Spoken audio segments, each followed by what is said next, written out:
আসসালামু আলাইকুম এভরিওয়ান। আমি আজকে আপনাদেরকে পোয়া মাছ অল্প মসলায় পোয়া মাছ রান্না করে দেখাবো। এজন্য এখানে আমি পোয়া মাছ নিয়ে নিয়েছি। পরিষ্কার করে লেবু এবং লবণ দিয়ে ধুয়ে কেটে নিয়ে নিয়েছি। এখানে নিয়েছি ১ বাটি পেঁয়াজ কুচি করে নিয়েছি। লাগবে রসুন পেস্ট। এখানে আমি নিয়েছি সরিষা পোস্ত এবং নারিকেল পেস্ট করে নিয়েছি। বেশি অংশটা উঠিয়ে রেখেছি। অল্প এখানে এই মাছে লাগবে, এজন্য অল্প একটু আমি এখানে গ্রাইন্ডার জারে নিয়েছি। এখন পেঁয়াজটা এই গ্রাইন্ডার জারে দিয়ে আমি গ্রাইন্ড করে নিব। লাগবে আমার হলুদ এবং মরিচের গুঁড়া, লবণ। এখানে পেঁয়াজটা গ্রাইন্ডার জারে গ্রাইন্ড করে আমি নিয়ে নিয়েছি। এখন এখানে দিয়ে দিব ১ চামচ রসুন পেস্ট, ১ চামচ রসুন পেস্ট। দিয়ে দিব লবণ, দিয়ে দিব ১ চামচ হলুদের গুঁড়া, ১ চামচ হলুদের গুঁড়া,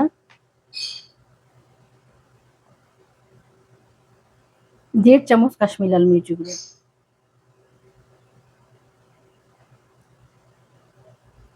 এখন হাতে মশলাটা ভালো করে মেখে নিব। এখানে আমি তেল কিন্তু আগে দিয়ে দিয়েছিলাম।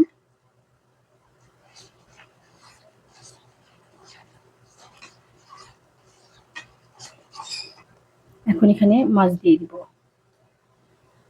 মাছ দিয়ে মশলার সাথে ভালো করে মেখে নিব।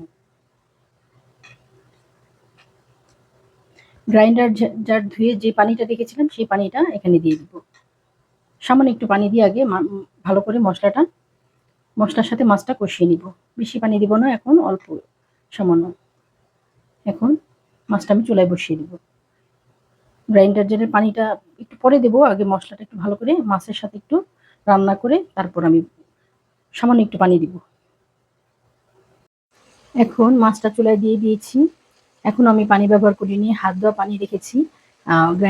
গ্রাইন্ডার জারটা ধুয়ে রেখেছি, ওই পানিটুকু দেবো।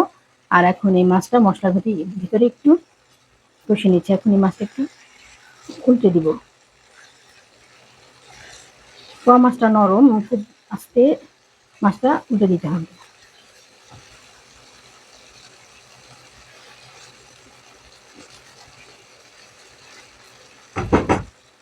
এখন এই পর্যায়ে আমি ওই গ্রাইন্ডার জারটা ধুয়ে যে পানি রেখেছিলাম সেই পানিটা দিয়ে দিব। ব্যাস, এই পানিতেই আমি মাছটা রান্না করে নিব।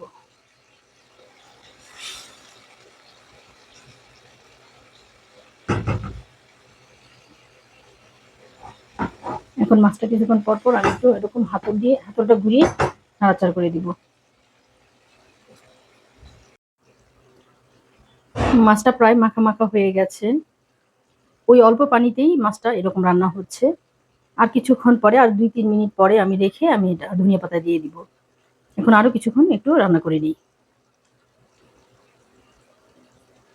এখন এই পর্যায়ে ধনিয়া পাতা কুচিটা দিয়ে দিব।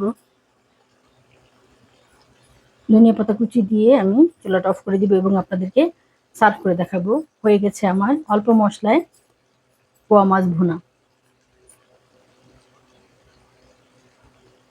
আমি চুলাটা অফ করে দিব এবং আপনাদেরকে সার্ভ করে দেখাচ্ছি। হয়ে গেছে আমার অল্প মশলায় পোয়া মাছ ভুনা রেসিপি। আপনারাও আমার রেসিপি ফলো করে বানাতে পারেন। যদি আমার রেসিপিগুলো আপনাদের ভালো লাগে তাহলে আমাকে সাপোর্ট করবেন এবং আমার নিত্য নতুন রেসিপি দেখার জন্য আমার পাশে থাকবেন। ভালো লাগলে লাইক, কমেন্ট এবং সাবস্ক্রাইব করবেন। যারা আমাকে সাবস্ক্রাইব করেছেন তাদেরকে অসংখ্য ধন্যবাদ। আর যারা এখনো আমাকে সাবস্ক্রাইব করেননি, যদি আমার রেসিপিগুলো আপনাদের ভালো লাগে তাহলে আমাকে সাপোর্ট করবেন। যদি ফেসবুক থেকে দেখেন তাহলে ফলো দিয়ে রাখবেন। কমেন্ট করবেন আমার রেসিপিগুলো আপনাদের কেমন লাগে, কী ধরনের রেসিপি দেখতে চান সেটাও কমেন্ট করবেন। আল্লাহ হাফেজ।